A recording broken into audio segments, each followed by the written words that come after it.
Hello everyone, Tibbers here and welcome back to another one of my videos. Today I'm joined by the incomparable SirSmirkz as we interview Amberluvsbugs, a concept artist and developer over at Mob Entertainment. So sit back and enjoy this interview.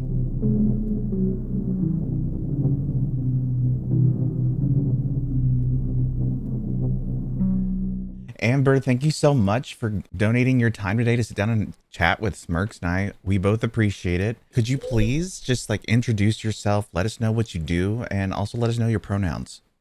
Of course. Hey, I'm Amber. I'm a mixed media artist and developer for Poppy Playtime who does art, animations, and sometimes music. I go by she, they pronouns. I'm flexible. Nice. And Smirkz, would you like to introduce yourself again? Hello, I'm SirSmirkz, beta tester for Mob Games and aspiring game dev, working on that. And I just love a lot of horror stuff, so I'm here with my two buds. That's about it. Yee. My two friends. My friends. Yes, surprisingly, I do have them. Moving on, I'm going to go back in time, Amber, and talk about inspiration. What inspired you to become an artist? Oh man. I think I started getting really into art in 2016. And my main inspiration at the time was highly based on Vivian Madrano's or Vivziepop's work. My sister showed me her Die Young music video whenever I was in middle school, and I was like, whoa, that animation is so good and the character design is so cool. I want to draw that character. So for the longest time, I drew that werewolf character over and over again for several years before I started making my own characters and whatnot. A lot of the time, it was in mimicry with Viv's style, since I was still pretty young and I really looked up to her work. I used it a lot of the time in regards to my art. I used my work as an outing of sorts to sometimes vent out my frustrations, since growing up was a bit hard. But then after a while, I overcame that and I started to drift away from her and into more of my own original focus. At around 2019, I decided to stop being a Viv style mimic artist and make my own style because it just felt wrong and not genuine to what I wanted if I kept going with that path for mimicking Vivian's style. I wanted to have my own style. That's so cool to hear. Also, you talk about that music video. That version of that song that they mixed together is actually one of my favorites because it includes Becky G in it. And I like the Yes. little ad lib she does. I just wish that I'll be honest, I wish it was mixed a little bit better, and I have been thinking for years that I would sit down and do it, but who has the time? No, that's so fair. I used to be so obsessed with that specific edit of the song. It was like it sounds so good and it just has a lot more, I don't know, feel to it. Yeah, I don't know. I swear to God, we are close to the same person. Oh man. But yeah, it was definitely a good song at the time compared to the original. Okay. So, next question. Before becoming an artist, did you have any other life plans or did you know that this is what you wanted to do as a career? So I did have another degree in mind, and it's actually why my name is Amberluvsbugs on all of the platforms. I originally wanted to be an entomologist because I thought I was so fascinated with insects at a very young age. Like, imagine a 5-year-old holding the biggest arachnid in their hand and having the goofiest smile on their face. That's me. You would be That's the me. 5-year-old I run away from. But um but when I started really getting into art, that career just absolutely took over because I had a realization that, oh, hey, this might be easier to work with and make a profit on. So I went with that career. But I still currently and will always have a love for bugs and will sometimes be incorporating studies of specific species in my work. Like a lot of the times I love to draw silk moths They're one of my favorites. You'll see that a lot in my personal illustrations. Are there any other type of bugs that you draw? Because I'm interested to know if you like have drawn like maybe a beetle or praying mantis. Because I've seen a lot of your moth stuff, but haven't seen a variety of other things that you may have drawn. I'm mainly on a moth high right now, but in the past I did used to do a lot of studies of wasps and scorpions and mantids, and sometimes even like velvet ants are really cool. I No don't know. tarantulas. Yeah, tarantulas are also really good. I need to be more in tune with like drawing more arachnid stuff because I'm always so worried whenever I post like things that aren't like cutesy. Everyone is gonna be like, "Ugh, oh god."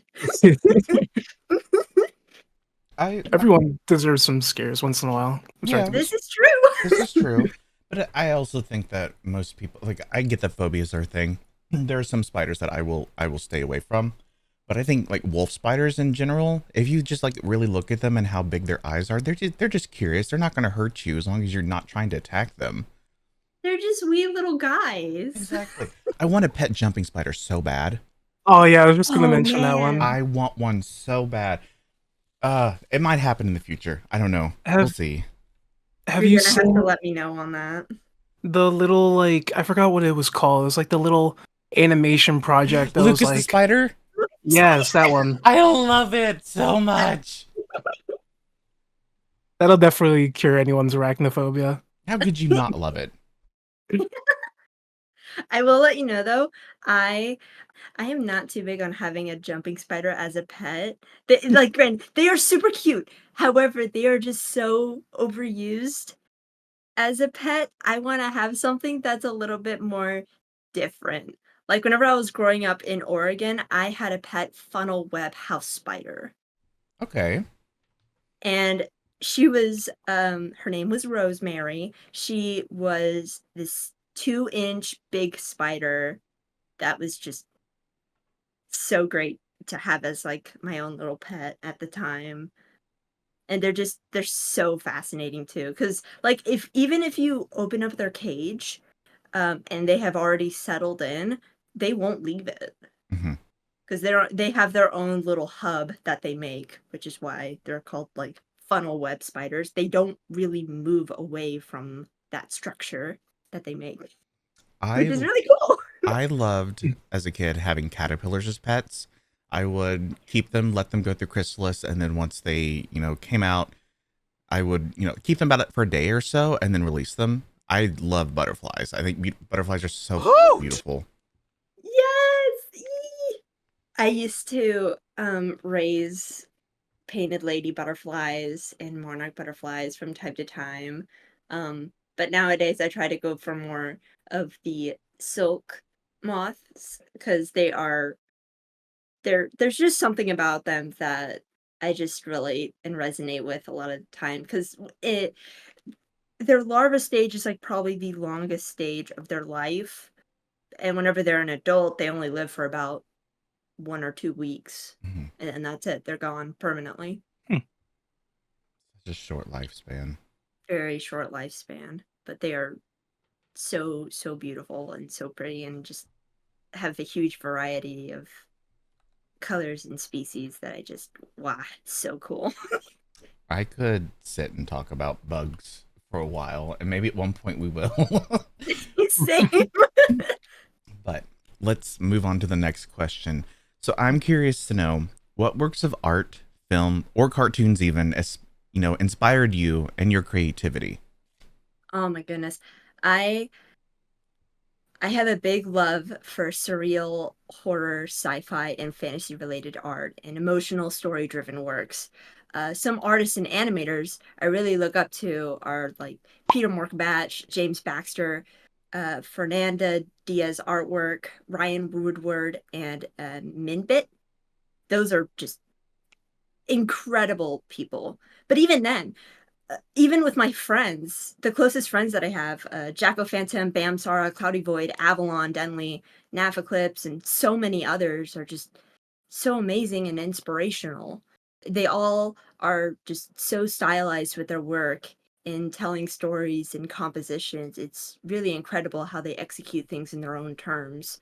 I do also look up to my roommate Max because I love how diverse their style is with their characters and just still making them appealing. It really inspires me to try something a little bit different as well, as I tend to struggle with pushing the boundaries in my work on facial structures, as I have come to terms, I have same face syndromes, as most artists call it, very apparent in my human characters I draw, and I desperately want to get out of it. In terms of films I inspire from, I'm pretty picky with them. I don't like Disney at all. I'm sorry. I'm not very fond with musicals. I love the indie films and games that are not really a common niche, while also delving into in-depth character plot. My personal favorites for film and TV series are mainly Tao, great movie, Studio Ghibli, The Wild Robot, His Dark Materials, Stranger Things, and Arcane. I love the execution of how those films are and just how the stories are told. It's just jaw-dropping. All good Um, choices, though. yeah. Oh, in terms of games, um, I do adore mascot horror like FNAF and Indigo Park and Poppy Playtime, etc. But I have a deep love for games such as like Outer Wilds, Gris, and Pools, the liminal space one. The execution of how the games are laid out is just absolutely stunning, and having that freedom to do whatever you want in game without any straight path really gives you time to explore your surroundings and makes you think about what's going on between the environment and the story. I feel like with that execution, it holds a deeper impact on the ending that they're going for. That is so cool. So there are some Disney things that I like, Mhm. but there's a lot of Disney stuff that I don't like. I'm more of a person that loves theme parks, so I love the Disney parks. Absolutely love the Disney parks. But Studio Ghibli is such a huge influence on me. I think the first one I saw was Kiki's Delivery Service. Mhm. Loved that movie so much that that's what really got me into anime as a kid as well.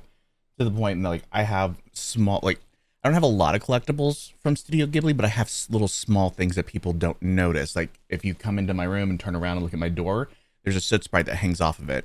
Next that has like an actual charm next to it, supposed to keep bad things from coming to my room. So things like that are around my room, and they've also really influenced me. So that makes me very happy to hear. Oh my god. I'm slowly trying to build up my own little collectibles of like the TV shows and animes that I've watched. Um, I'm always just like a little self-conscious about it though.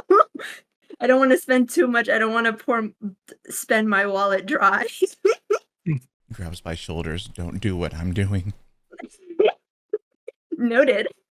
I haven't watched a Studio Ghibli film, but and I know it's a crime on its own, but bear with me. But there was something always charming about this advertisement I kept seeing. I don't know where I kept seeing it, but Ponyo. That is the one that has caught my interest even after all these years, and I do plan on watching it at some point. It's my least favorite. I'm not Please, gonna lie. please, please, Smirks. I'm on my hands and knees. You got to see it. I think I will pretty soon. I have to. It's like that one thing that's just lingering in the back of your head over like a decade, but you never did it. That's Ponyo for me. I gotta Oh see why my Tibbers god. doesn't like it too now. I just I don't know. I wasn't a fan of the character. I thought they were annoying, honestly. It was Little cute. fish Don't get me girl. wrong. Here's the thing. It was cute. It's a cute movie. It's got a good story. I just wasn't a fan of it. Like, I would rather sit and watch Spirited Away, Princess Mononoke. Was it Whispers of the Heart? I think is Whisper what of it's the called. Heart? Yes, that one. Even though it doesn't really have, like, a fantasy plot to it, it kind of, you get that through sub stories.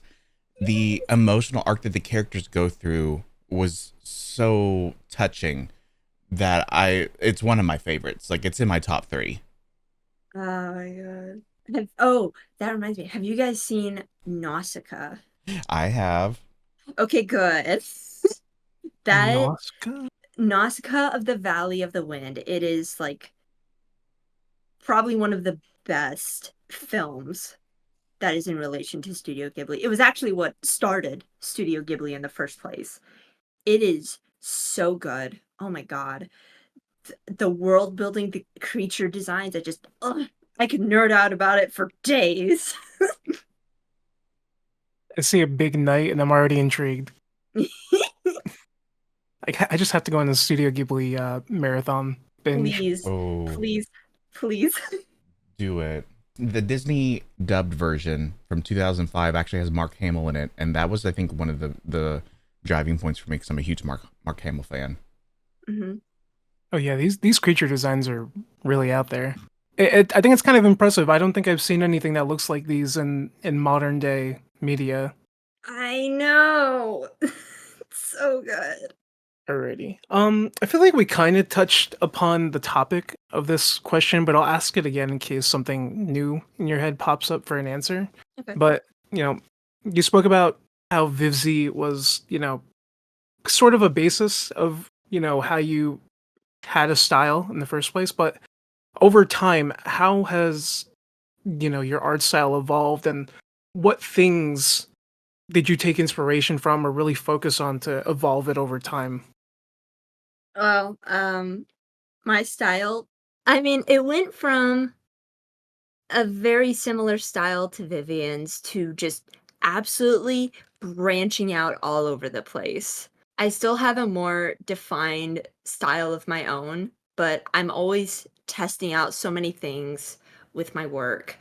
I actually make it like a sort of mini goal where I learn or try something new with every piece I make. And I try to take like new inspirations on like new artists that I found is like, oh, this is really cool, and just try to learn, just keep learning from other medias that I find. No, I really like that answer. Is like, it's not, oh, you're gonna fixate on this one particular thing and then kind of drive yourself crazy or not, but Hmm. it's like to break out of the Vivziepop chrysalis, you're just like, I gotta figure out whatever I can. I gotta, everyone's got something different, and I'm just gonna, keep seeing what works. That's an awesome answer. Thank you, thank you. Ah. Sorry, someone distracted me with something, and we'll talk about it here in a little bit. I see who. I think Please, I know who it is. please don't say anything yet, Smurfs. Because I'm dying on the inside. Okay, Amber, what is it like seeing art that you have created for the world of Poppy being sold on merchandise? Examples including the posters, the blankets, the backpacks, all of that.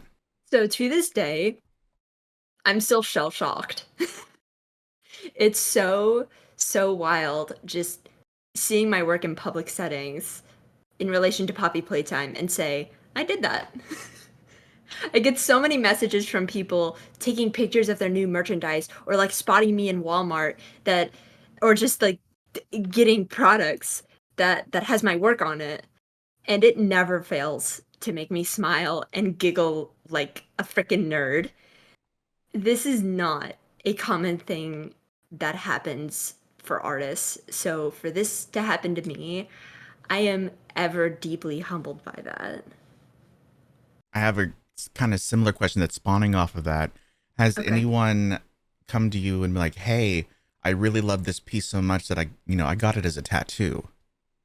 Yes. Yes. There's one person that that approached me. I believe their name is Morgan, but they showed me at one point on Twitter that they got a tattoo of Boxy Boo in his little box with his eyes peeking out from the studies I did of that character. And I was like, oh my god, you actually got a tattoo of that. That's crazy. Oh my god. And then um, recently, they actually approached me and wanted to commission me for a custom tattoo of Catnap. And I was like, oh my god, I would love to help you out on that. So I I worked with them on making a design for them of that catnap tattoo, and I'm very happy with how it came out. I'm still waiting for them to message me back and let me know when they have gotten that tattoo, because like right now they're just waiting for that sort of opportunity to do so, but I am ever so excited. Morgan, let me say this. You stole my idea because I literally was going to ask you to also design a custom tattoo for me that's Poppy related, Oh my god. and commission you for it. My idea though is actually because there was something I was discussing last night with somebody. I don't want it necessarily to be of a character, but I want it to be of the poppy flower. Because I Oh. find for me, when it comes to my tattoos, because I have 4 of them, they all symbolize something that has been important or a transitional phase in my life. And I consider Poppy to be something that has been a huge transitional phase in my life. So it's something that I want to get, not necessarily of the characters, but something that just represents Poppy as a whole. And I think just a really cool custom design of that flower would really do that. Oh my Mm. god. I would be so honored to help you out with that. Okay, we'll chat later off this. So we already know about the wonderful Max. The wonderful Max. Yeah, they called me out in the last interview you had, saying I was a mommy long leg simp. I can't believe that. Well, you know, it's true. Um, Wow, okay. do you have a network of other artists that you're friends with? Like a group of some other cool, inspirational, talented folks? And Oh my how do they support you as well? Oh my gosh, yes. I have a pretty big network of artists that I am friends with and hang out with from time to time. Sometimes it will be like really chill or silly conversations that are just really chill and normal. But usually, sometimes I'll just hang out and call with them on Discord while we just work on our own thing and give each other feedback should we need it. Really having my friend's presence is all I could really ask for. I'm not one for expecting support in return if they can't do it. I'm more of a person that enjoys having my friend's presence with me and just being there at the moment. That's all I could ever really ask for. God, we I are mean, such the same because I'm the same exact way. I would rather have my friend's presence around, just feeling like I'm not alone, and just even if it's if something I'm working on and they're able to give feedback, that's great. But I don't expect them to. I don't expect them to like do anything. Just all I want is a friend, you know. Yeah. Yeah. That's that's definitely like a big thing for me. Like I don't ever, expect anything. I just at this moment, I just want my friend's presence, just to know that they're okay and whatnot. I mean, sometimes that's just all you need, really, and a lot of people take that for granted. So For real, for real. appreciate your friends, their presence, say hello to them, good morning, tell them good night, good Kwanzaa, all that stuff. Yeah, and be sure to attack them with compliments. Or supportive insults. Yeah. Yes, yes. Those are my favorite. The important, not the insults. Oh my god. What, do you think I was gonna just, leave it at compliments? No.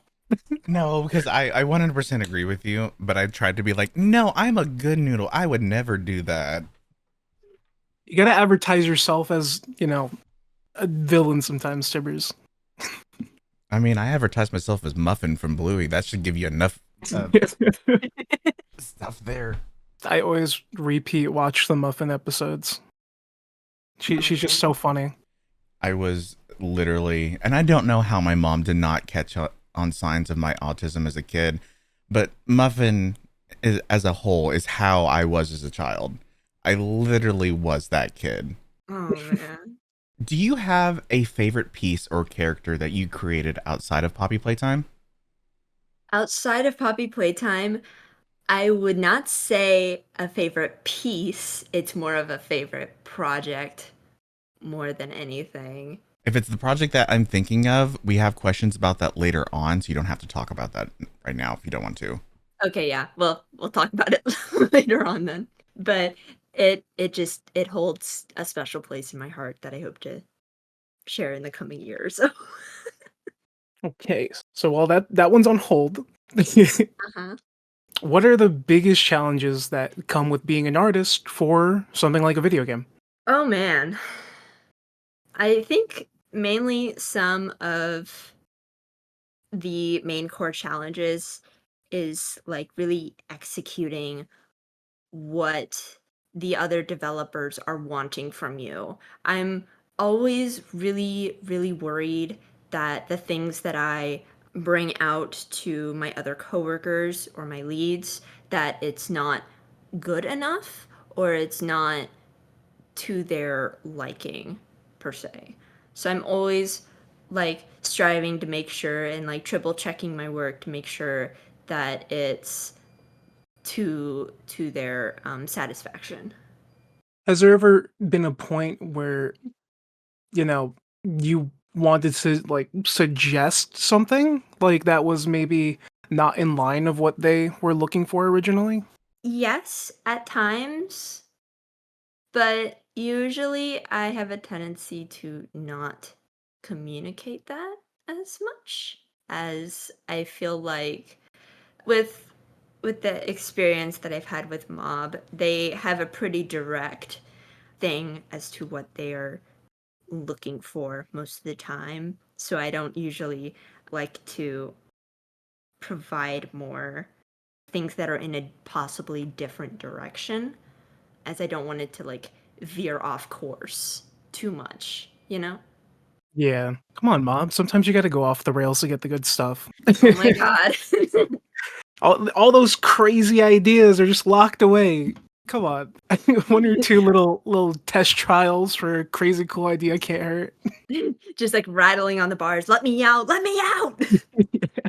No, but I totally understand that. And like I think Max brought up a lot of good points about that in the last interview. It's like, you know, you have so many things that you want to do, but at the end of the day, like a lot of people they won't think twice. It's like, oh, I want to work for so and so company, but they're gonna draw all the things that they want to draw instead of the things that all stemming from being in a job that you're paid for. It's like you have to stay on the rails. You have to draw specific things, and not every company and is gonna sort of accommodate for ideas that don't kind of align with where they already want to take their IP franchise, et cetera, et cetera.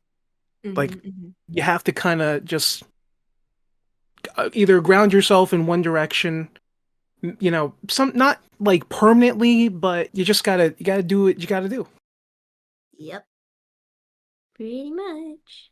And, these are also great ideas for you to apply to a project in the future as well. Like, it doesn't necessarily have to be something that's shared with Mob. You can be like, you know what? I really love this idea, and at one point, we're going to make this happen in some way. Literally, yeah, that for freaking sure. I definitely always take that into consideration. If my ideas don't slam right then and there, I'll just like keep it to myself and like be like, maybe one day it'll be real. Just put it in the vault. Oh, put it in my vault. So, Amber, tell me more about your art and your character design process, because I'm very curious to know, when you sit down at your computer, you're opening up Photoshop and you have that blank canvas, where is it that you start?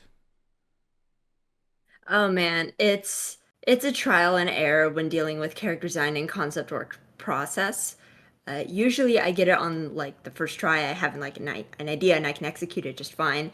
But if I am having trouble, I love going onto Pinterest to doom scroll for the next 5 hours to gather up references that I feel would help get the visual across on what I want. Usually, those doom scrollings will last an entire day, and I will just hold off on doing art until the next day. But after that, I kind of go ham and just test out a whole bunch of things on what works and what doesn't for the composition that I want.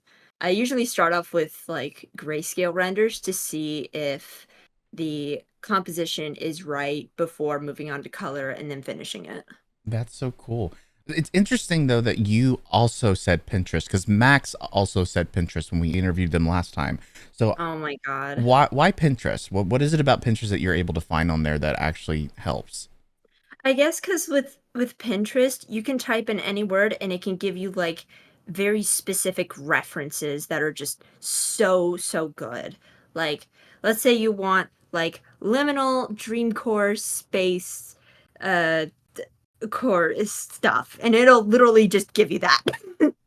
Or if you're wanting like reference sitting reference poses or just standing reference poses of like, you know, leaning against the wall, it'll give you like a bajillion of them. It's just a really great outlook to really get into for those very specific poses that you want. Okay. I'm just curious because I know that when I'm struggling for inspiration, I actually turn to Tumblr. I think I Okay, find Tumblr's another good one. Tumblr is another good one. Tumblr's where I tend to turn to. I used to, oh my God, we're about to go back into the day now. I used to Boy. be a avid DeviantArt user. Oh my god. I modded a, I modded a Digimon chat on their chat servers as well. And like DeviantArt was also where I got a lot of my inspiration. But when I went into college, that's where I finally just like, I need to give this up. And like I deleted my account and left it and hadn't been on there since. And so much has changed. I wish I still had a lot of my original DeviantArt merch, but so much has changed with that that I was looking on it recently. And it's so different from where it used to be. But I also found myself going back to it recently for some inspirational stuff as well. I have not posted on DeviantArt since I was hired in at Mob. I feel so bad for that. Because there are times that I go onto DeviantArt and I see people reposting my stuff, and I'm like, hey, please don't do that. I get you want to share my work, but I don't like repostings. I'll do it. I'll post. I'll start doing like mega post sprees on DeviantArt. I swear I'll catch up on it. Yeah, no, I'm gonna be honest. I have checked your DeviantArt a bunch too, and I was like, wait, all of this stuff looks old. I mean, Oh it's my great, god. but I was like, No, no. I have. I've looked everywhere. I think I've even. I'm not sure if I've seen your stuff on ArtStation. Oh god, there's a lot of platforms that I just need to catch up on because I do posting sprees once every like 1 or 2 months, and then I stop being active, and then I just keep cooking with my art until the next posting spree. I mean, that's totally understandable. Because It's- like I don't really have a lot of time to be consistently active on my platforms because I want to focus on work and my other projects that I have in store. So it's like I don't want to be too distracted on the social platforms. yeah, no, that completely makes sense. It's a lot of you got to pay a lot of attention to these completely separate platforms too. So it can get overwhelming. So Yeah. totally get it. Mob Entertainment. Hmm. Tell us more about you joining it. How did that come to be? And like, did you know about them prior, or is it kind of a just in the spur moment thing? I did know Mob prior, before I was hired in. I was originally just a fan artist first before the licensing lead artist, Anna Scoresby, at the time went all like, that one! And I proceeded to get dragged into making graphic designs for apparel and products for Mob. Um, Hoot! that's how it went. That's how she told the story. Um, but eventually, I started to be more involved on things and showing the team some of my other passions in animation and storyboards, which is actually what got the team the idea on the 2D animation for the Smiling Critters. Because mainly they saw the contortionist Mommy Longlegs animation that I did, and they were like, hey, so we know you do 2D animation. Would you want to help us in creating this little cartoon. And I would just, yes, oh my God. But after a year of being a contract artist for the licensing, I got promoted to full time as a 2D artist, animator, licensing and marketing, and storyboard artist for Mob. I do a lot. So, what has been your favorite character to help design for Poppy Playtime? I have not made any character designs that are approved in Poppy Playtime. But in terms of helping out, I'd say helping out with the Smiling Critters and storyboarding for Chapter 4 has been the best thing I could ever really be a part of, along with making, like, product designs and poster designs and marketing stuff for the other content that is a part of Poppy Playtime. At least contribution, it still matters. At one point, you're gonna have that. You're gonna have that moment in there. You're gonna be like, I made that. That's mine. That's my Yeah. character that you're looking at right now. I'm really hoping that happens because the scrapped ideas are like, it's almost like a game pet peeve because sometimes they're just so much cooler than what, in my opinion, what ends up in the game sometimes. Not Oh saying yeah, no. I'm not happy with that now, but like just cool ideas that haven't gone through a game. Like there's so many of them. Oh yeah, no. I've definitely seen that happen in a lot of gaming industries, and I'm like, I wish that was real. I wish that was real. Why is it like this? No. Minecraft mob vote. I'm looking at you. Oh my God. I hope that happens for you though to see a Amber character in Poppy. It almost feels kind of overdue.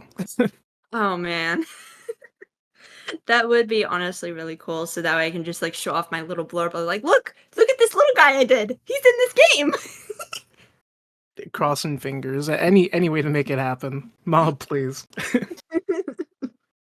I don't know. We'll see. It would be very nice, but I'm mainly a helper out with in terms of like doing those characters. Being I, an original character artist is definitely not easy, especially with like how Max is a main character artist for Mob. mhm. I don't know how they do it. They're so cool.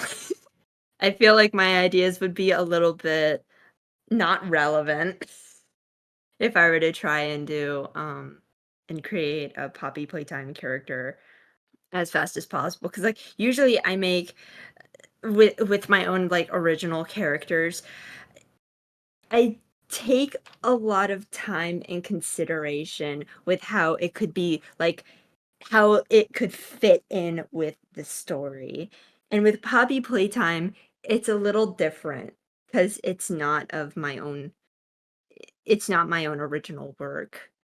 It's the company's own story. So it's like really hard to I feel like it would be really hard to get a character that would just click.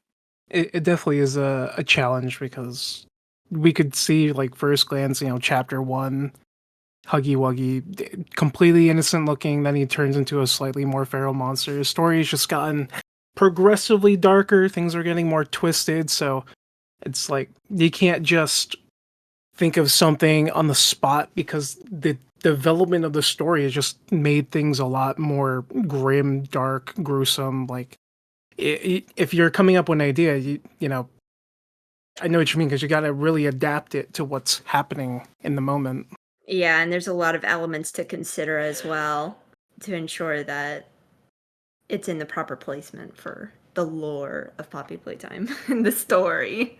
The lore. Oh, the lore!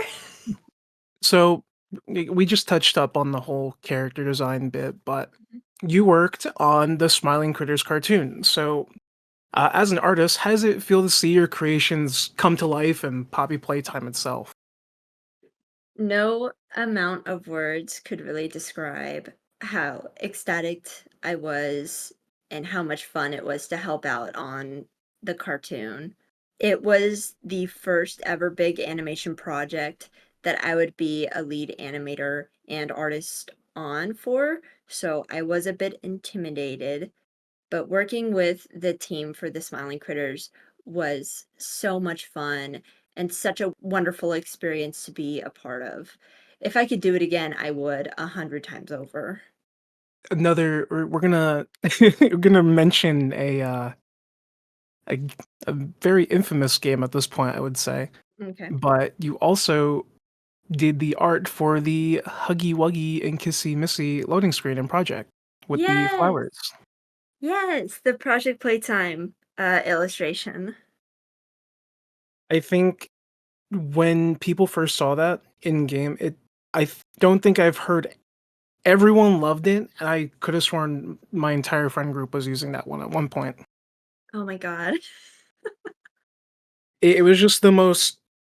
It had the two characters and just a way we've never seen before, and it was so beautiful, like beautifully detailed. I think a lot of people really enjoyed it as a loading screen. That makes me so freaking happy because originally that piece was never meant to be finished in the first place. It's amazing how things change. And now it was finished. Now it's in the game. Now it's a mouse Now pad. Yeah. I currently have it for my current mouse pad. Because it's like, oh hey, it's me. But yeah, it's definitely it was one of my first tasks I got to create for Poppy Playtime in general. So I'm really happy that it made such a big impact on the community and how people see Poppy Playtime. Because a lot of the times, before I joined in the developer team on the game, I love to really push the characters on who they are instead of having them be feral monsters. There's more that meets the eye for these characters, and I really wanted to exploit that. Another Transformers reference. My god. Yeah, 2 in a row. So Poppy Playtime's being made into a movie, which all of us partners, the fans, and I'm sure you are also super excited for. And I know we've discussed this before on podcasts and just on streams in general, but if asked, would you take on a role for the movie, whether it be in person or a character that you just got to voice? I would be a little bit intimidated, but I would absolutely take that role while I am giggling and kicking my feet. Whether it be of like, a throwaway character or just voicing even a character. That would be the biggest thing to ever happen to me. I would be so humbled to be a part of that. I'm manifesting this for you because even if some of our partners don't get that opportunity, I would love to see like you and Max and a lot of the developers who have been working so hard in creating this world for us in the background be given that opportunity to be featured in the film. I think that would it would be the coolest thing ever. I think I can just see it now in the theater watching and just seeing you being tackled by a monster because you're probably playing a scientist or something or just a regular worker and just being like, hey, that's Amber. Oh man, that would be so cool though if I were like a conceptual scientist for the film, like, one of the like just doodling out the subjects for research purposes. That would be so in line to what is in canon to Poppy Playtime. Because in the orientation book, the little Bobby Bear Hug Bigger Bodies Initiative illustration, I did that.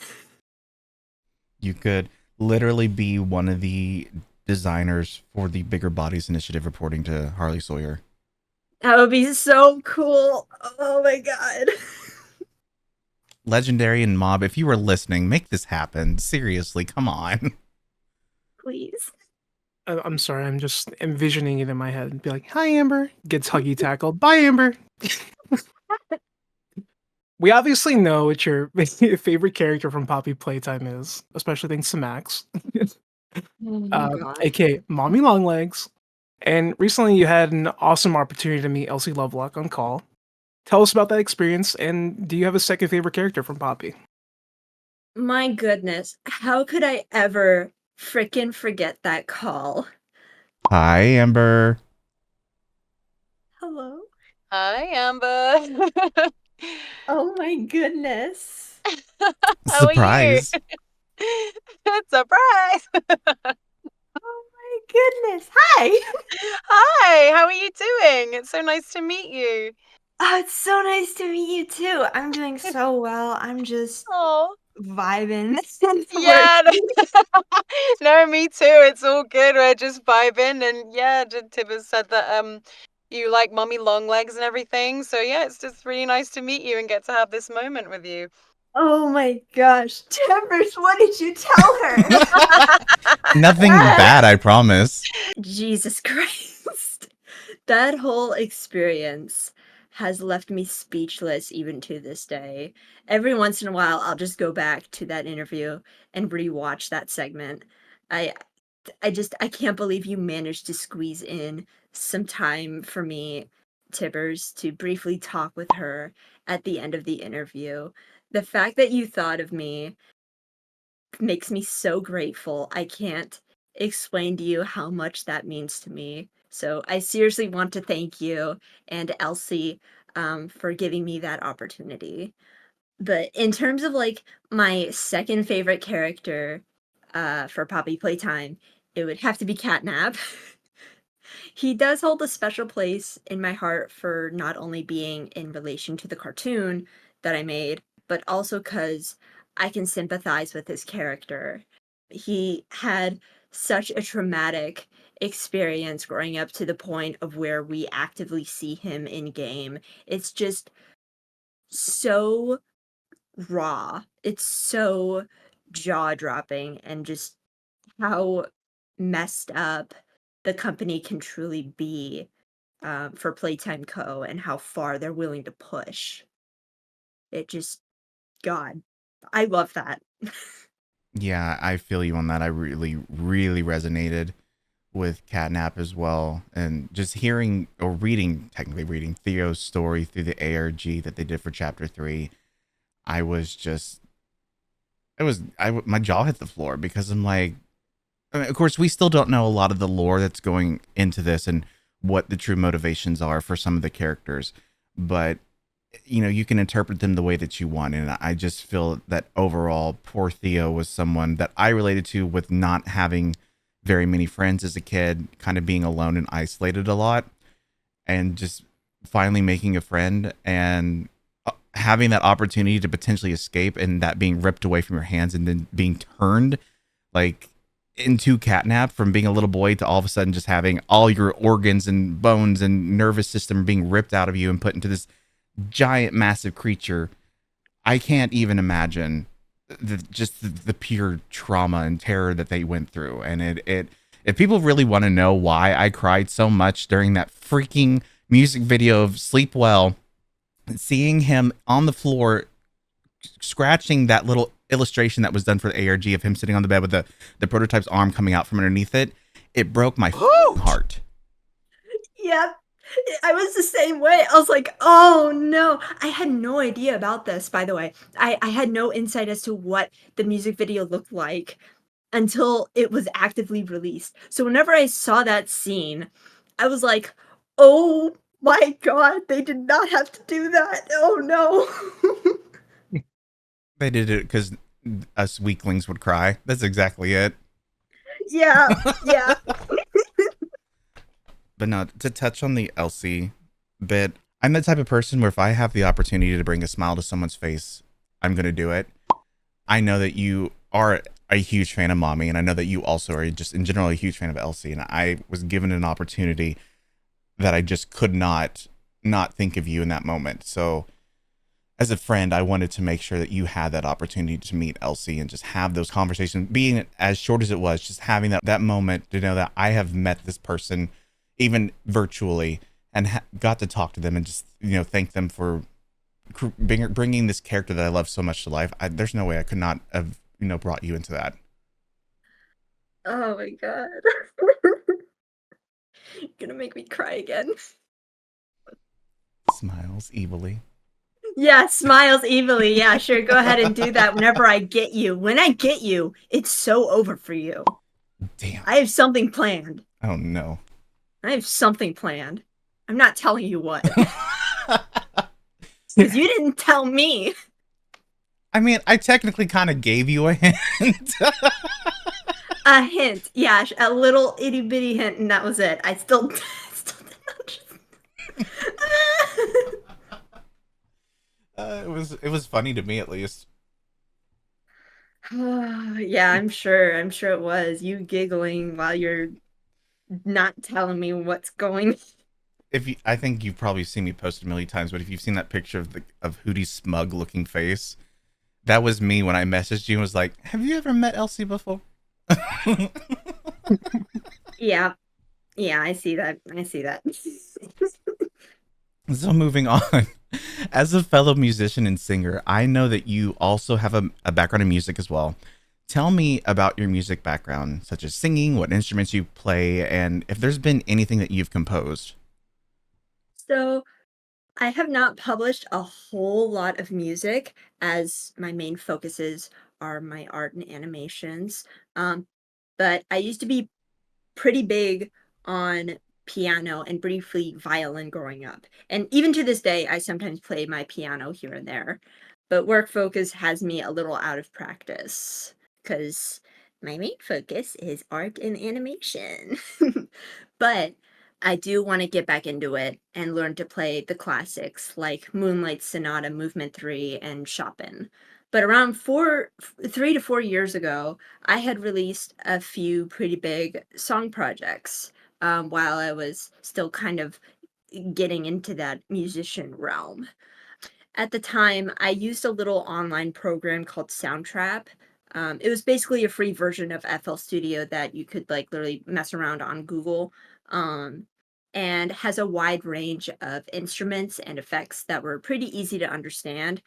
With that software, I released 4 music projects that are currently public. The first one being of the song Moonlight from Assassination Classroom.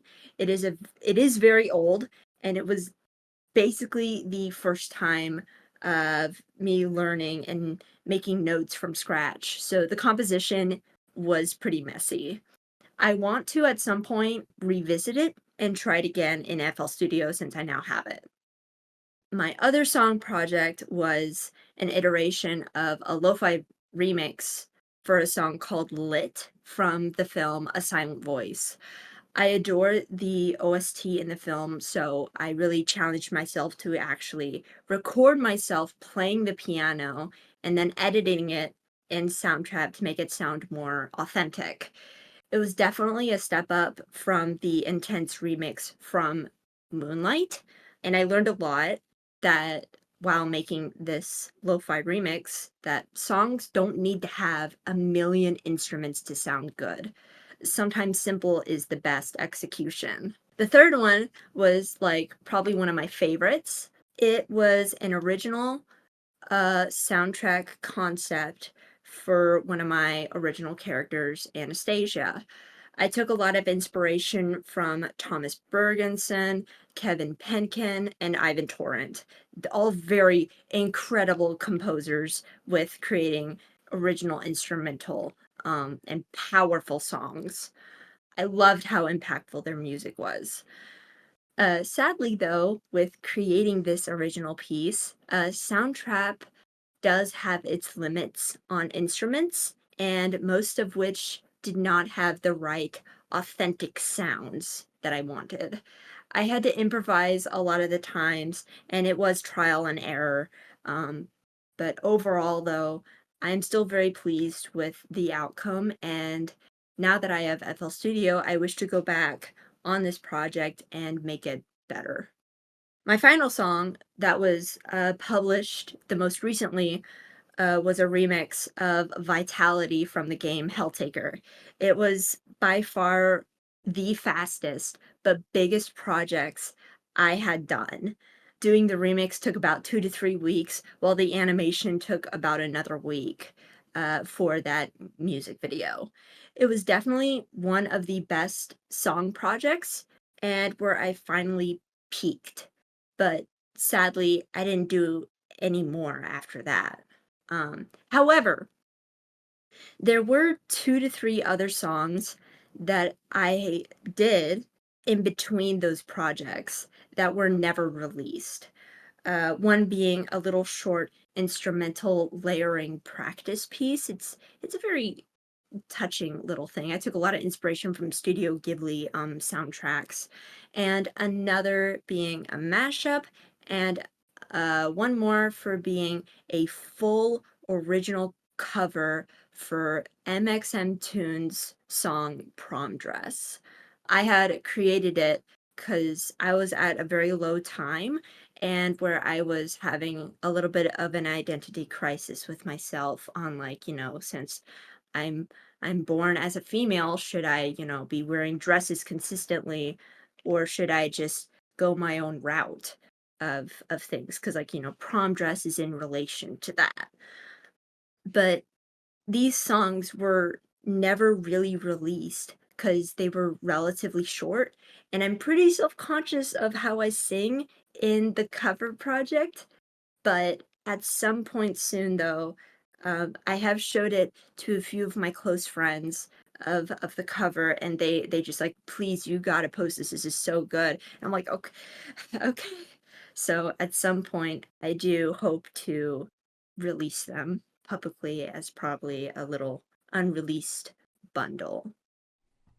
I hope you do, because I don't think I've heard any of those, and I want to sit down and listen to them. Because I mean, you know me, I'm music obsessed, and you've seen a lot of the stuff that I've worked on in the background.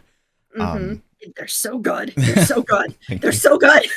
Um, I would love to see you grow musically as well. I think you have a lot of artistic talent, and not just with drawing and animation, but also in the music realm. And I would love to, and if you need help at all, you let me know. Like, I don't mind if you like, I don't like how these vocals sound and you send them to me, I will fix them. I'll do whatever you need me to do.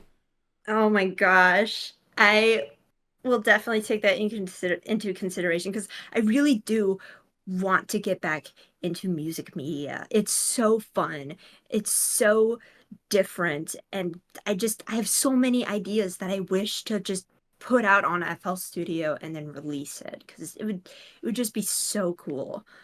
And it's just but I'll have to send you those songs at some point. They're currently available on my YouTube channel, but I can show you those ones and DM you the unreleased um versions as well.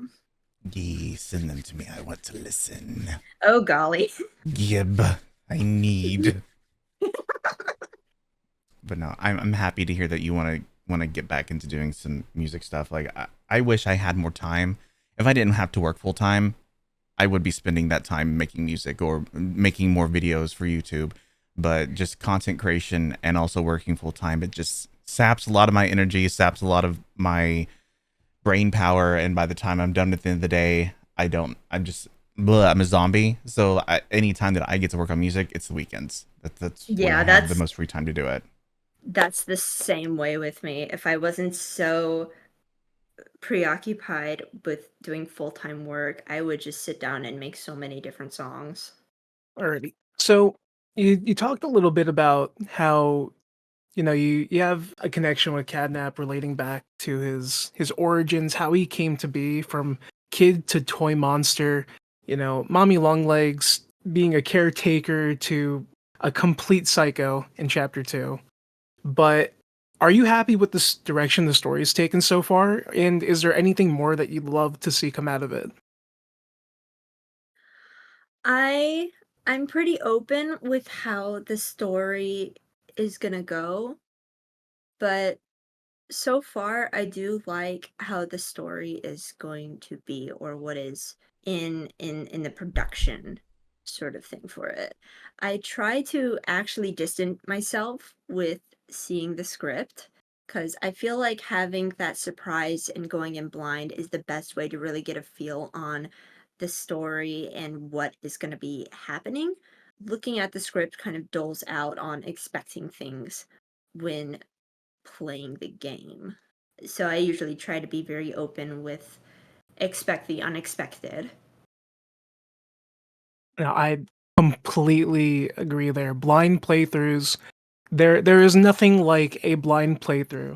There is that first time experience that you will have, and For me, it was Bendy and the Ink Machine, Five Nights at Freddy's. When you play these games for the first time, you get hit with, whatever twists and turns, but it's your first experience. It has a specific vibe to you that you honestly won't feel again the more you play the games over and over again. But Exactly. that Exactly. that first time, it literally is, as corny as it sounds, it's quite magical. Like, I can't remember the first time I played Bendy and the Ink Machine. We're not talking just, chapter 1, which you could buy, on Steam right now. We're talking when he was just referred to as Bird Poop with a Smile. I was in high school at that time, and it was so cool. It's like, this horror game looks like a cartoon. That is insane. I've never seen that before. If I if I replay it now, it's like, hi Bird Poop with a Smile, how you doing? You've grown up a lot since the first time I saw you. But like, that wonder, all of those first initial feelings, I'm sad they're gone, but the first time I experienced them, they were something amazing. So, like, definitely looking at a script beforehand, I totally get it. It definitely will dull you in a sense, and it won't be as, insane as it could have been. So that's totally understandable. I am so sorry that I had to mute myself because when you said bird poop with a smile, I just laughed so hard that I went into a coughing fit. Oh no. Timbers. Can you please give me a background on that real quick? Just why was it called that? So in the first versions of Benny and the Ink Machine, when it was a demo, right? He didn't have that, that lanky, demented, body shape. He didn't have arms. He didn't have anything to him. He was literally a puddle that would pop up vaguely. He didn't even look like a devil. He kind of looked like a cat from on top, and he just had the smile. So the Meatly just referred to him with the community as Bird Poop with a Smile, because that's all he was. He didn't have limbs. Oh no. That's all I'm going to be able to think about now. That's all I'm going to be able to think about. Except for Dark Revival, because that's a completely redesigned Bendy. Yeah. Okay. Now, Poppy Playtime is great and all, but there's a ton of great indie horror games out there. Some that have yet to even see the light of day. Do you have any other games you're passionate about? And if so, tell us why. Gosh, yes. I'm still pretty new with getting into playing games because I'm not much of a gamer. But every once in a while, I will find a game that just absolutely freaking hits me like a truck. Those games specifically are Outer Wilds and Gris.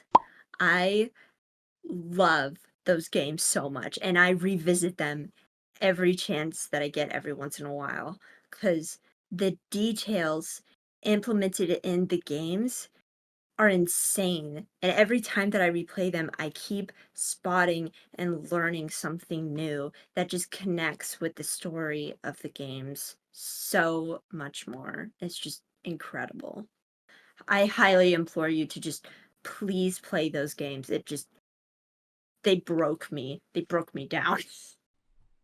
I know I've heard of Outer Wilds, but the other one I haven't heard of, so I'm definitely going to give it a look at. Gris is by, I believe, Nomad Studios. It was one of their first games, and it deals with the idea of grief. It's a visually compelling story that's just told in silence, and I love that so much. Gris has been sitting in my library for years. SirSmirkz, I know. please. I Oh my god. I made it a point to buy a lot of games published by Devolver because Devolver is absolutely goated in what they publish with Oh my god. these studios. But One thing that completely stands out to me from Gris is that I basically see it, even though I haven't played it, I see it as 2D Journey, if you guys know what that game is. Yes, yes, yes, yes, yes. Oh my god, yes. And I definitely played Journey. It's an absolutely beautiful game. So Oh, when it's I eventually start Gris, I'll be seeing what I'm missing out on. oh my god, yes, please. And what was Outer Wilds you mentioned? Outer Wilds is oh my god. Oh, this is the game I played and then got scared of the tornadoes and never opened again. Yeah, SirSmirkz. I I must implore you. The fears is just what makes the story more impactful. Like, you can only ever really play this game fully twice. Once without the DLC, and then another time with the DLC. And both of them just absolutely freaking hit you hard. And it hits you close to home. I don't want to like talk too much about it because like I'll literally spoil, but it is such an interesting execution of how like an outer space game is. It's just wow. Please, you gotta get back into it. It's All really right. good because I haven't played it, but I've watched plenty of my friends play it. The ending makes me cry every time. Oh god.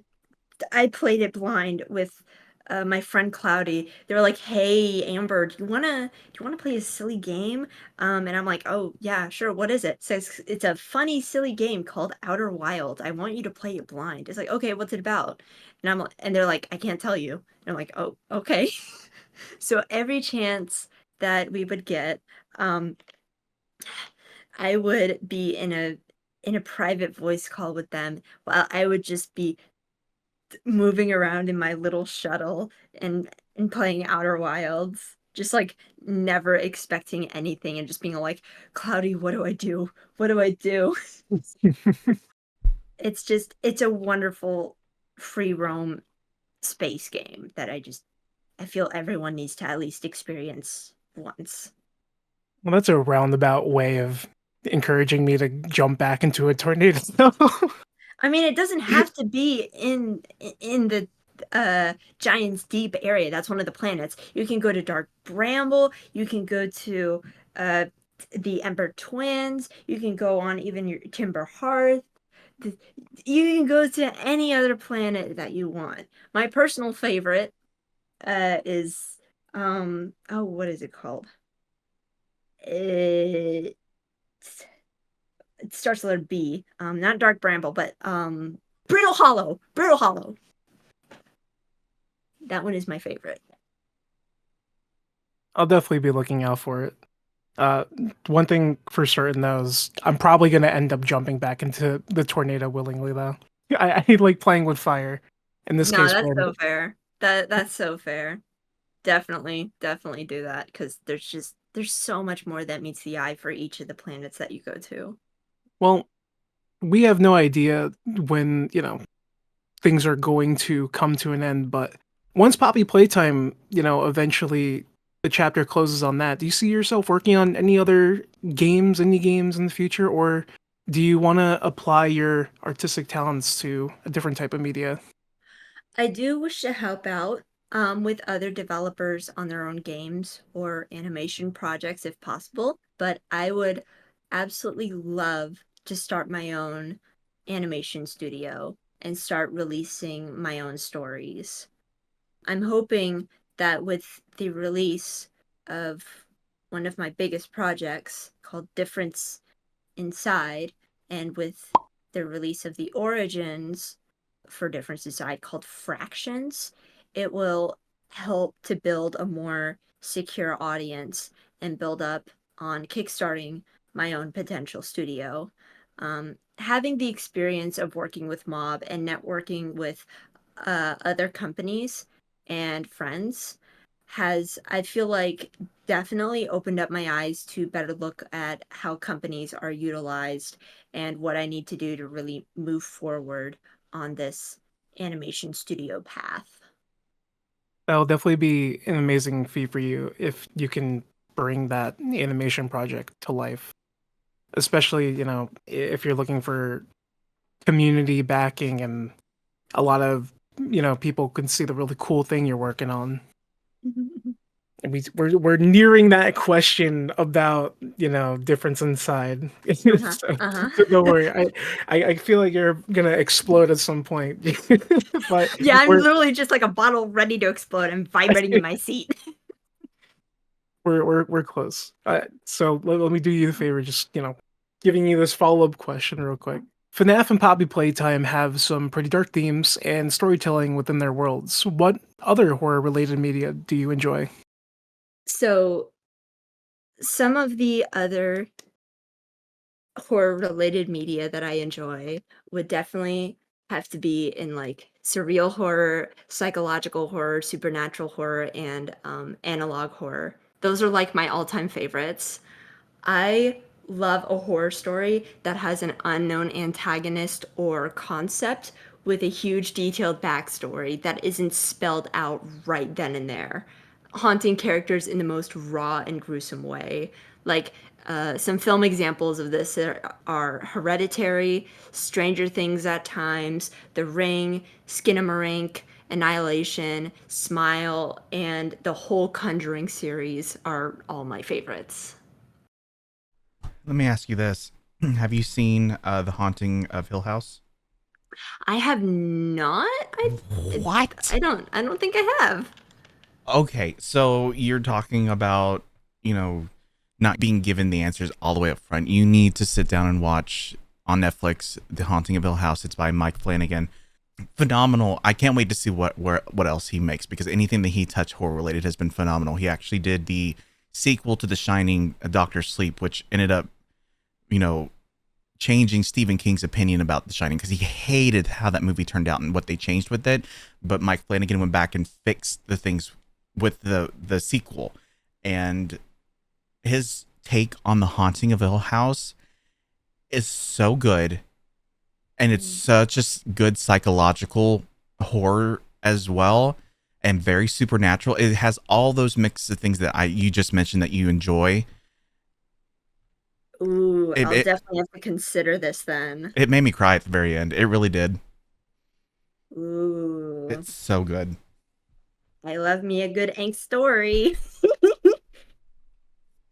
Oh man. All right, I'll definitely have to. I'll add it to my list to watch later, because I'm looking at it. It looks really cool. Ooh. It's so good. I actually want to rewatch it sometime soon. I usually try and watch it every Halloween, much like, things like Over the Garden Wall and The Shining. And I have a list of horror movies that I always watch during Halloween, but this year was really busy, so there were some that I skipped out on. I didn't get to watch Silence of the Lambs again like I normally do, so it's on my list to try and rewatch when I have some time off in the next few weeks. Ooh, okay. Have you watched Coraline?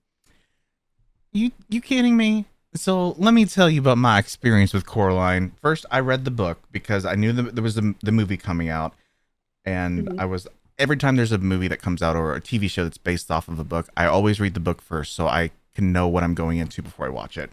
Oh, Fell that's in love with smart. fell in love with the book. The book was so good, and I was so ready for that movie. I had bronchitis so bad. I still went to the theaters, watched that movie, made sure that I sat in the very back of the theater so I could just, if I had started coughing or something, I could try and muffle it as best as I could. But I loved that movie so much. I really want them to do a live action at some point. I honestly would love a book from the author that goes into more detail about the other mother, or the Bedlam, as they call her, because I am Yeah. so interested in that character. I want to know where they came from, how they came to exist, and just how they ended up making that portal into that home. I need to know. Oh my god, yeah. But also, I know you love them because they also have like the spider aspect. And there's a lot of Hey, bugs aspect, a lot of beetles. There was so much cool stuff that they did with the design of that movie. And of course, I also just in general love stop motion. I think it's one of the best, one of the most time consuming, but one of the best animation forms that have evolved. But yes, it's one of my favorites. You know, it's funny that you mentioned the bug thing. Literally for Halloween, we were watching Coraline, and a few people, my former coworkers, Micah, Zach, Andy, etc., we were all watching Coraline, and when the bug scene came in, and like you saw all the furnitures of bugs, everyone looked at me and was like, "Yeah, that's Amber's room." I have never felt so called out before. To be fair, I would assume that you would want that giant beetle-shaped wardrobe. Oh, I want that whole room. That whole room is so cool. It looks so cool. They did such a phenomenal job with that movie. They really did. There's so many freaking details in that film. I know an absurd amount of it. I could go onto like a whole day's worth of just pointing out every little freaking detail in that film. It's just incredible the amount of thought that was put into that film. It really was. I know that they released it again for theaters this year, and really wanted to go see it, but I didn't get a chance to. Oh man. I was like, it'd been nice to actually go see it when I'm not sick. But speaking of FNAF, you are a really big fan of the daycare attendant. Tell me, what is it about that character that draws you towards them? Oh golly, you're putting me on the spot. I sure as hell am. Damn it. Okay. I'm not gonna lie. I at first was not a fan of Sun and Moon at first. I was more interested with Glamrock Freddy because father figure. But it wasn't until I saw the fan works and then the fandom for the daycare attendant that I just jumped onto the train to really delve in and appreciate the character. The fandom is so supportive and open. I have met so many people in the fandom who are like in relation to like a longtime friend.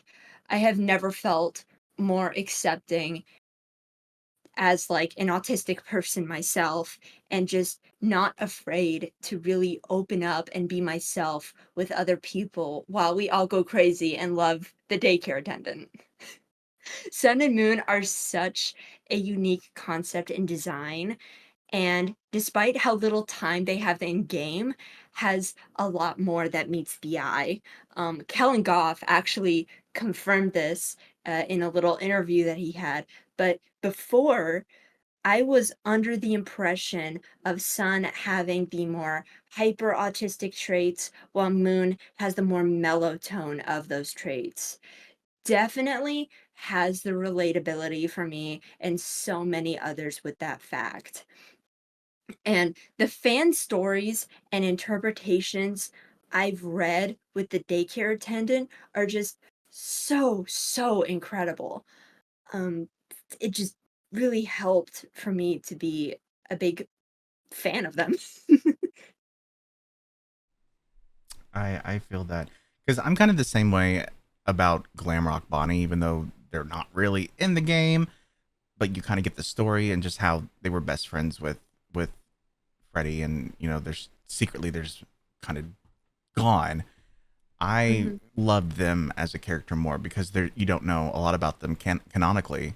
You don't know their exact story, Mhm. and I don't know. I just always enjoyed Bonnie more in general. So just seeing the stuff that people have made and created in the fandom around Glamrock Bonnie made me very happy to see. But I do think that the daycare attendant Sun Moon and of course Eclipse, they're all very interesting characters that they have created for this world that I genuinely would love to read more about. I haven't read any of the books yet. I finally just got the Oh full my god. FNAF encyclopedia because I'm like, I probably need to research this some more because I've only played Security Breach and Ruin.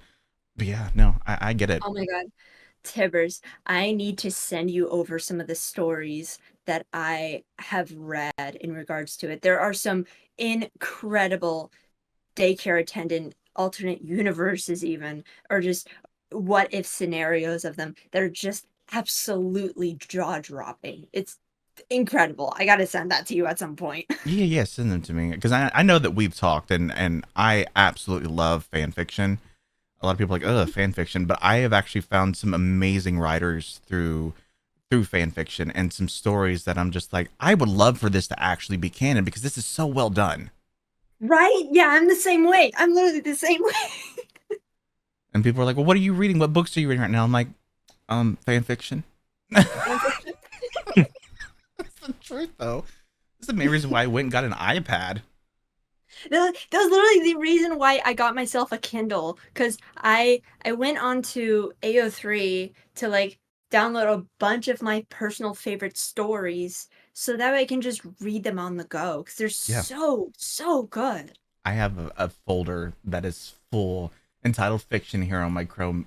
It has so many bookmark stories from so many different medias that I love, and Same. they're all so good that I have to keep them. God, same. So we have finally we've reached the question. So brace yourself. Oh boy. Outside of Poppy Playtime, some of us, including myself and Tibbers, have seen and heard of your passion project, Difference Inside. Would you like to tell people what that's all about? Sorry, I'm normal. I'm normal. Okay. Difference Inside is a big passion and independent animation project that has been in the works for about 8 or 9 years. It is going to be a 2D animated shonen seinen series that takes place in an alternate world of fantasy and sci-fi. My current focus at the moment is getting the prequel to this series out called Fractions, which is going to be an 8-part fic, each with its own illustrations and a concept animation to go along with it. I can't really say or show much to the public yet until it's completely finished, but it is something that I took a lot of inspiration in things that I like and wish were more common in media. That is amazing. I've seen you've showcased some, projects while you were streaming at some point, Mhm. and it's a very vast magical world, and uh, honestly, the what you have shown is it's you could tell it's rough, but some parts are so incredibly detailed. I think a lot of people are really going to like this whenever the time has come to show off more for it. Would you say there's any main inspirations for A Difference Inside?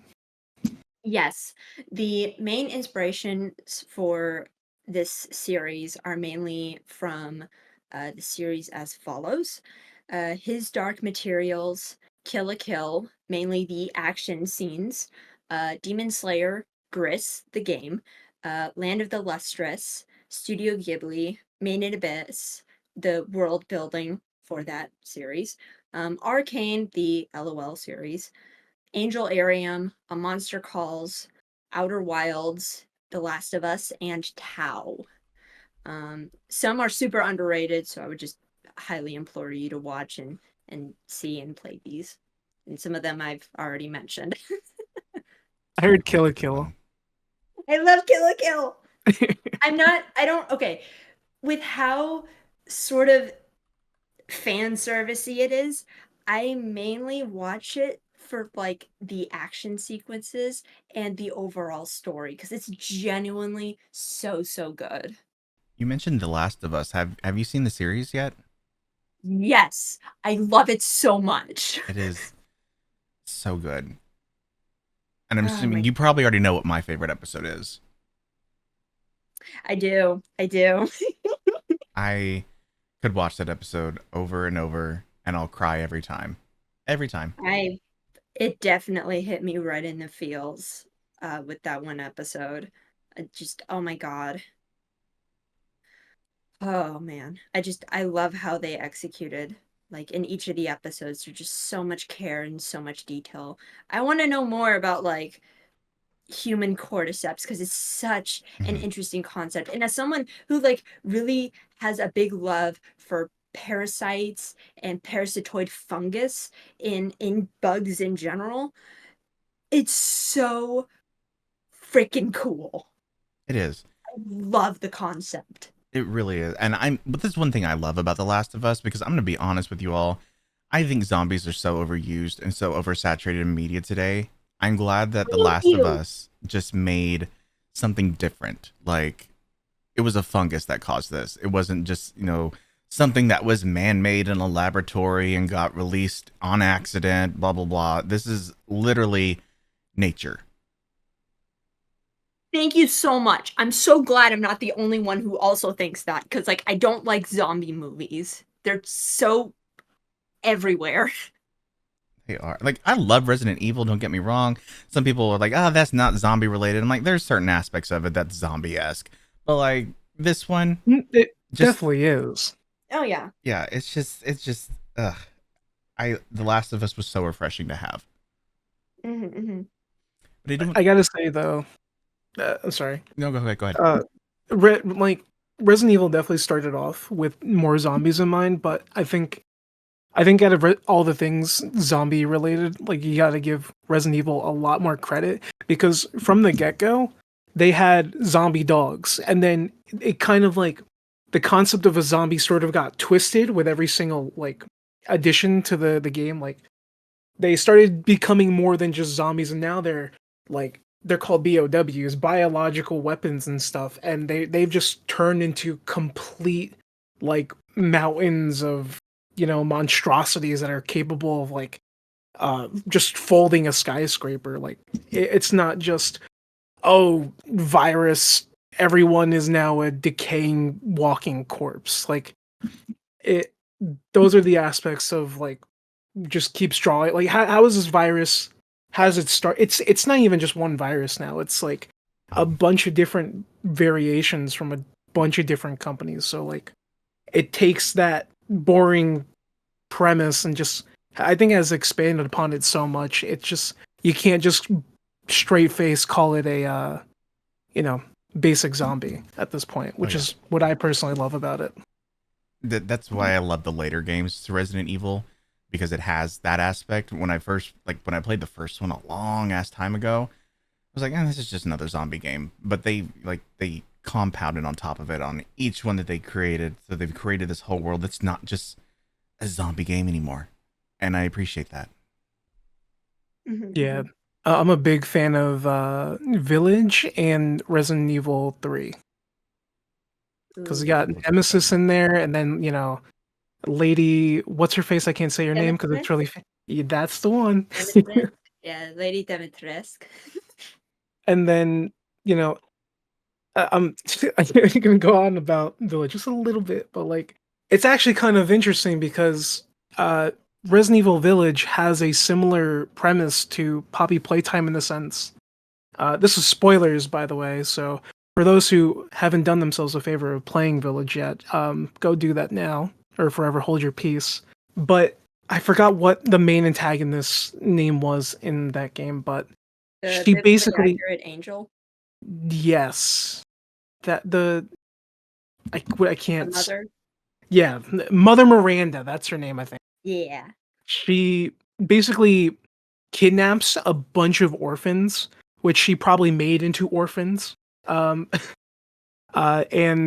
they don't like each other. They're forced to turn into these biological weapons against their will, and they don't get along, and they each have their own personalities, so you get to see that a lot in Village, and like they have zombie aspects to them, but they're definitely not zombies. They're a mix of so many things, and like I'm sad, like I'm pissed that they only lasted for one game because I thought they were so cool. But if you play the game for yourself, even 7, go play 7 too. That one I refuse to try to complete at the moment because it's scarier than Village in a lot of aspects. But people mixed with mutant zombie DNA, I love that trope. I want to see where it goes. Resident Evil 9, please come home soon.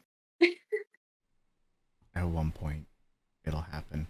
So difference inside. There was one other questions that I wanted to ask that didn't kind of relates to it, but not really. I wanted to know if you've seen the movie Jupiter Ascending. That sounds familiar. I don't think I have though. It is kind of like a sci-fi fantasy film. It's mostly sci-fi.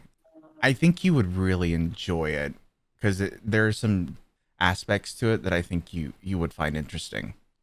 Ooh, I'm looking at the cover art. Ooh, this ooh, I'm adding this to my list. Yeah, it didn't have the best reviews, but I loved it. I loved that movie so much. It had also so many good actors in it too. Eddie Redmayne was a phenomenal antagonist in that film. Hmm. Uh Also they just can never play a bad character in general, but still so good. I think you'd enjoy it. I will definitely be sure to check it out. So we're down to our last two questions. If you could go back in time and have a chat with little Amber, what would you tell yourself to prepare for the future? There are so many things I would I would just tell myself, my younger self, but I don't really know how to like put it into proper words. Um, but I think the main one is just to tell myself you're gonna be just fine. I think that's sometimes all we can tell ourselves. We're going to go through some hardships. We're going to experience some things in life that are not going to be fair, but in the end you're just going to be fine. It's going to be fine. Yep. Those hardships and just the struggles is just really what shape you out for the future, for the better. At least from what I've learned.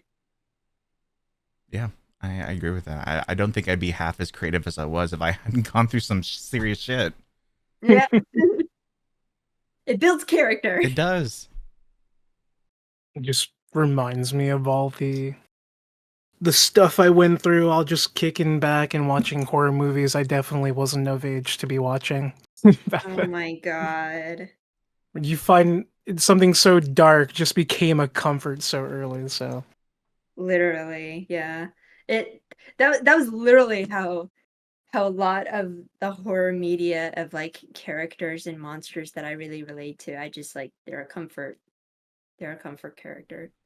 hmm yeah, no, it's like I obviously, some we all come from different walks of the earth, but we all have our own unique experiences. I would have to say, like, although I wish they didn't happen, the problems that arise just throughout your life, but like, I don't think I would have any sort of interest in writing stories or the media that I really like today if I didn't, on a personal level, have gone through some extent of the horrors or the fears that I've personally come to face with. So, in a weird way, sometimes the bad things you gotta appreciate in a weird sense. Mm. Just don't let them control you, but shape most certainly, because you gotta try to take the better parts out of it. Yeah. Drama. Oh my god. Can we have like there was I don't know if you could do this, but just like the more you know little like screen, just like replace that with trauma. Trauma. I'm so old, of course I know that. I grew up watching it on NBC.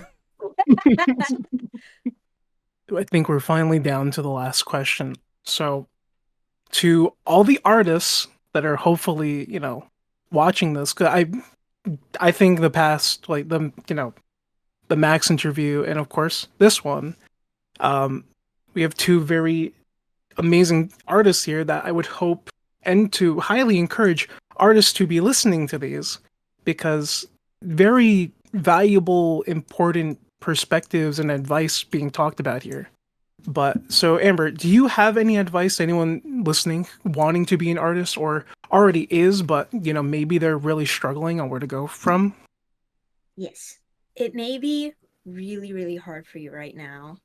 Or it could be relatively good. I don't know. I don't know personally, but whether you are an artist, an animator, or even a musician, keep freaking practicing and keep learning from other artists. Surround yourself with friends who support you and just keep going with what you love.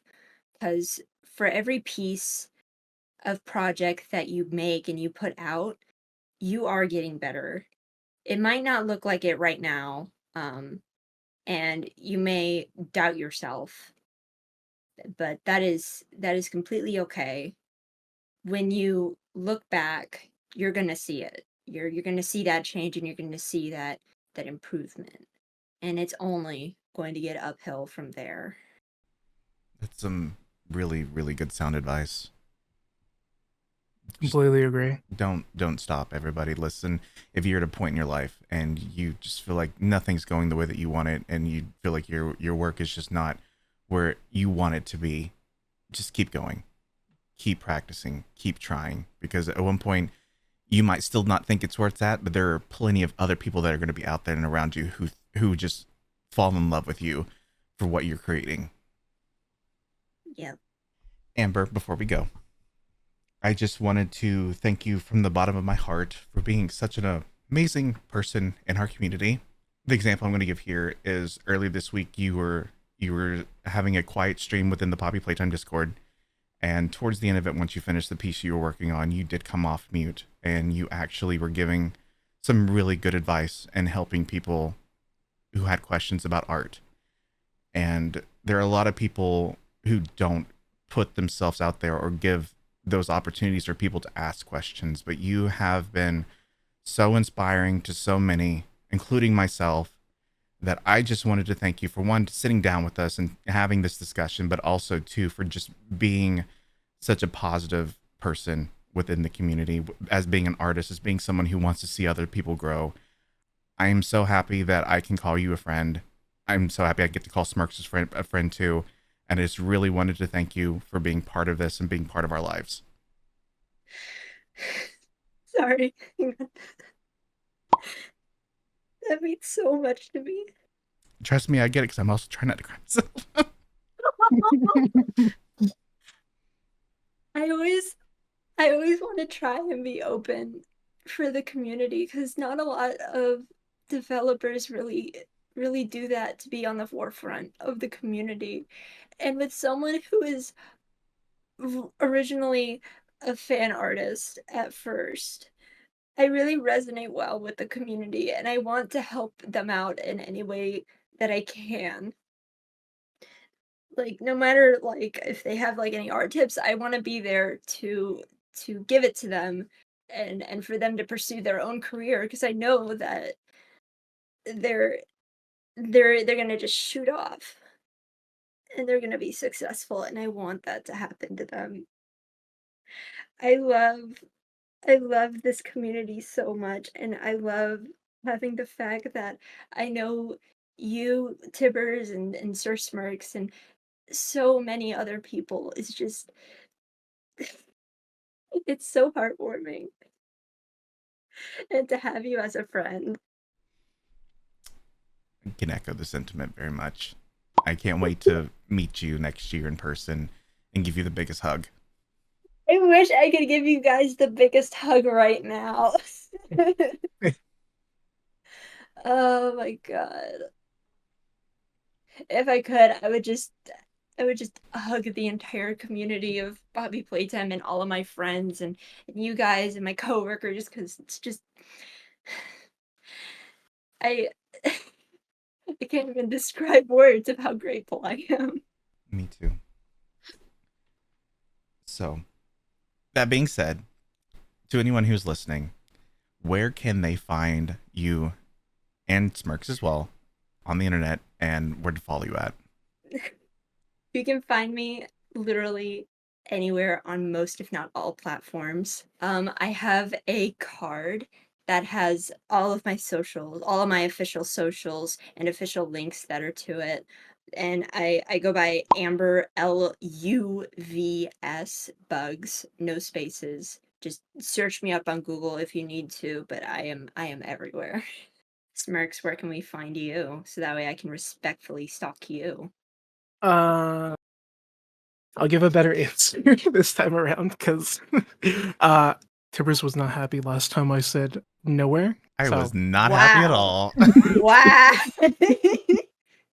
Wow. you could find me on Twitter, X, whatever the hell stupid name it becomes next. Just add SirSmirkz, YouTube, Twitch, all that good jazz. And I float around. I'm not super active right now because I be doing stuff in the daily, so You be cooking.